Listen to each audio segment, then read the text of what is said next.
الحمد لله الحمد لله الذي أنعمنا علينا بنعمة الإيمان والإسلام. أشهد أن لا إله إلا الله وحده لا شريك له، وأشهد أن سيدنا محمدا عبده ورسوله لا نبي بعده. اللهم صل وسلم وبارك وترحم على هذا النبي الكريم وعلى آله وأصحابه ومن تبعهم بإحسان إلى يوم الدين. أما بعد، فيا أيها الحاضرون، أوصيكم وإياي بتقوى الله وطاعته لعلكم ترحمون.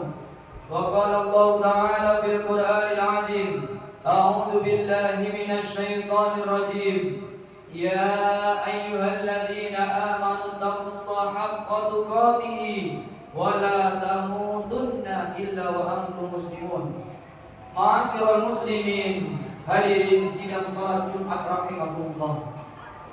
Mengawali khutbah di siang hari ini, khatib berwasiat untuk diri pribadi dan para jamaah, marilah senantiasa kita jaga, kita tingkatkan kualitas iman dan takwa kita kepada Allah Subhanahu wa taala dengan berupaya melaksanakan apa-apa yang diperintahkannya dan berusaha sekuat tenaga meninggalkan apa-apa yang dilarang oleh Allah Subhanahu wa taala. Karena hanya dengan modal iman dan takwalah Allah akan menjamin kebahagiaan kita fid dini wad dunya wal akhirah. Amin amin amin ya rabbal alamin. Ma'asyiral muslimin rahimakumullah. Tak terasa waktu itu begitu cepat. Kita merasa atau tidak, Ramadan sudah lewat. Bulan peningkatan amal Syawal juga telah pergi. Kini kita berada di bulan Dzulqa'dah. Kita dianjurkan di dalamnya untuk senantiasa meningkatkan syukur kita kepada Allah atas segala nikmat-nikmat rizki yang Allah berikan kepada kita semuanya. Paling tidak kita menggunakan nikmat sehat, nikmat kuat, nikmat iman, sehingga dengan nikmat itulah kita mampu dan mau hadir di tempat yang mulia ini dalam rangka kebutuhan kita, yakni bermunajat kepada Allah, melaksanakan ibadah salat Jumat di siang hari ini. Ma'asyiral muslimin, sidang salat Jumat rahimakumullah. Allah hanya memerintahkan kita untuk bersyukur atas segala nikmat-nikmat yang Allah berikan kepada kita. Maka janji Allah, kalau kita pandai bersyukur, Allah akan menambah nikmatnya.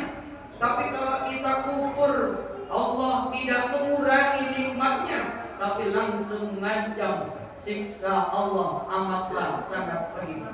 Mudah-mudahan ketika kita pandai bersyukur atas nikmat dan rezeki yang Allah berikan, Allah senantiasa memberikan hidup yang berkah, Allah senantiasa memberikan rezeki yang berlimpah, dan mudah-mudahan kita ditakdirkan seperti saudara-saudara kita diundang oleh Allah untuk bisa hadir ke Mekah dan Madinah.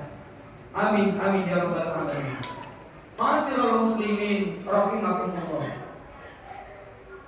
Seorang ulama Timur Tengah mengatakan hakikat nikmat, hakikat rizki Allah itu hanya ada 4. Yang pertama, nikmat yang berupa harta benda. Beliau mengatakan innatun nikmah, nikmat yang paling hina, nikmat yang paling buruk di hadapan Allah Subhanahu wa taala. Nikmat itu adalah nikmat harta benda. Kenapa? As-Sajali As-Sarqawi mengatakan bahwa nikmat harta benda itu merupakan nikmat yang paling hina.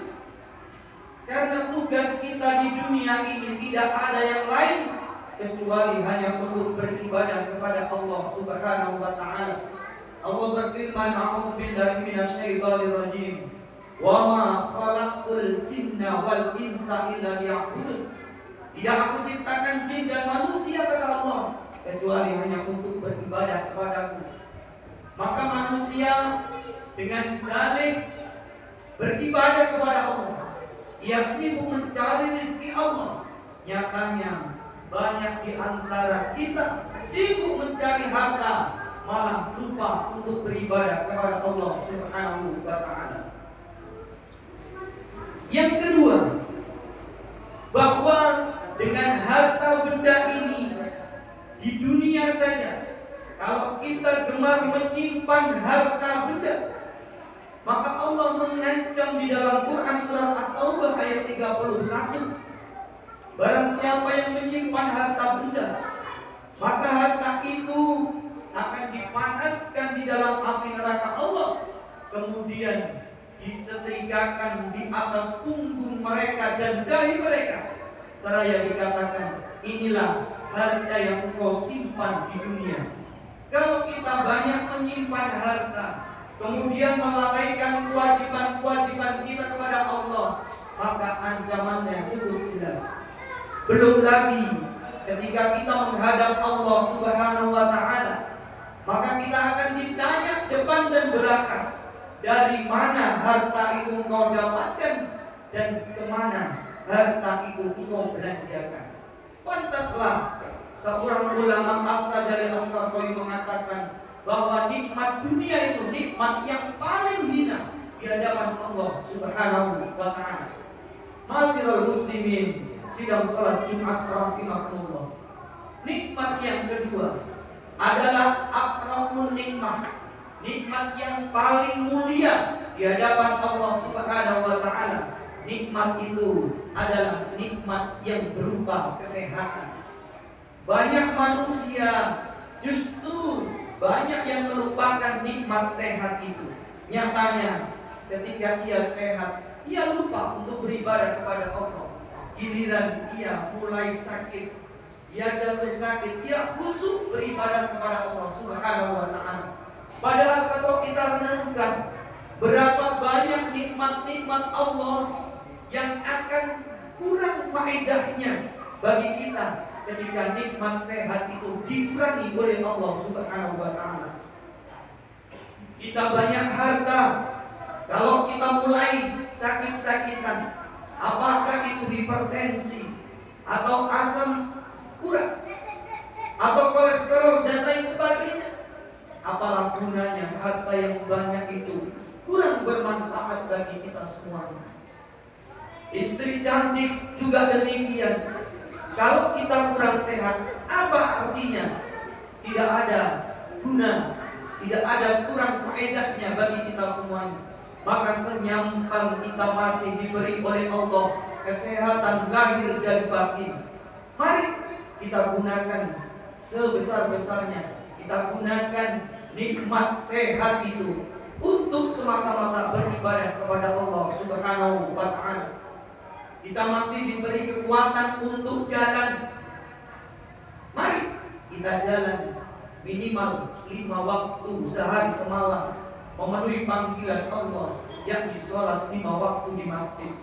Kita masih diberi kesehatan tangan, kita masih diberi kesehatan mulut untuk berbicara. Kita jaga pembicaraan kita.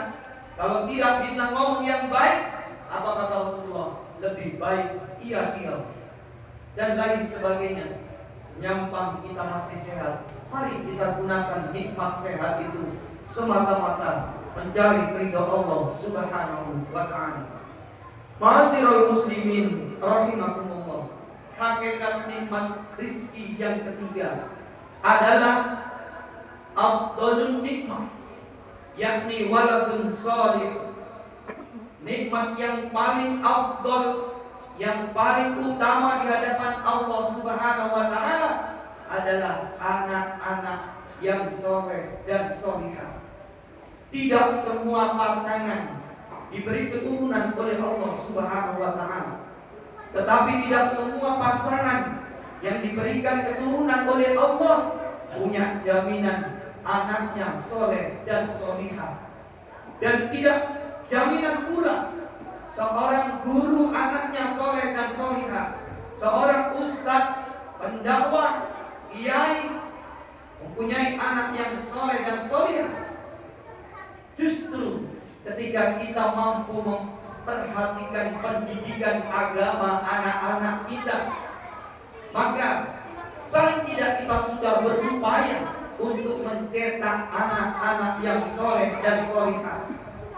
Karena itu merupakan potensi atau tabungan bagi kita di hadapan Allah Subhanahu wa taala, bukan hanya di dunia ini, lebih-lebih ketika kita sudah menghadap Allah Subhanahu wa taala. Ma'asyiral muslimin, jamaah sidang salat Jumat rahimahumullah. Ada yang memprotes bahwa pendidikan agama itu lebih mahal dibandingkan pendidikan dunia.